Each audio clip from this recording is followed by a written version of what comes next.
बेटा, महादेवी के बारे में तुम कितना जानती हो? आप विश्वास करिए साहब, 15 मिनट तक सोचती रही।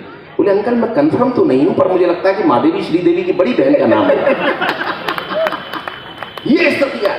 किसी रिक्शे वाले से कहिए, बोले भैया विश्वविद्यालय चलेगा साहब, ये क्या होता है? बोले यूनिवर्सिटी चलेगा साहब। ऐसे बोलिए ना हिंदी में।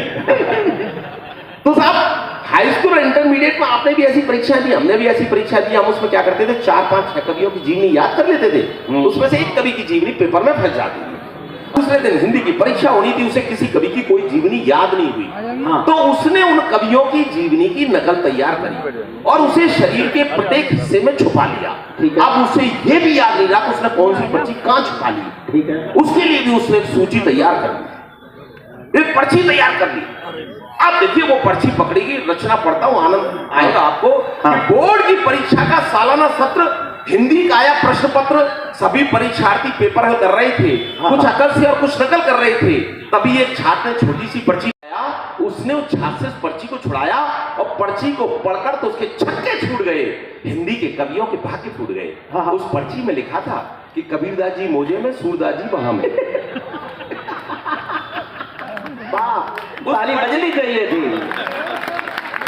तुलसीदास बेल्ट में, बिहारी लाल पांव में, महादेवी आस्तीन में, पंत जी अगल में, प्रसाद जी कॉलर में, निराला जी बगल। कि कबीरदास जी मोजे में, सूरदास जी बाह में, तुलसीदास बेल्ट में, बिहारी लाल पांव में, महादेवी आस्तीन में, पंत जी अगल में, प्रसाद जी कॉलर में, निराला जी बगल में, और शेष के लिए एक छोटी सी पर्ची घड़ी के डायल में, जिसमें हिंदी साहित्य का इतिहास मिल जाएगा। और नकल करते यदि पकड़ा गया तो एक बड़ा नोट पीछे की जेब में जैसे पाकर निरीक्षक मिल जाएगा। चाहे वो विजय माल्या हो, चाहे नीरव मोदी हो। तब मेरा एक व्यंग इन दिनों बहुत वायरल है, बहुत सारे चैनल्स पर मैं उसको पढ़ता हूं कि जब भी पुराना रोग था घुटनों के लिए खूब च्यवनप्राश खाए, फिर अचानक हमने एक बैंक से मोटा लोन लिया और बदले में सामने वाले को संग में इतनी ताकत आ, मैं पर्वत तक लांग सकता हूं, मैं बैंक का पूरा पैसा लेकर विदेश।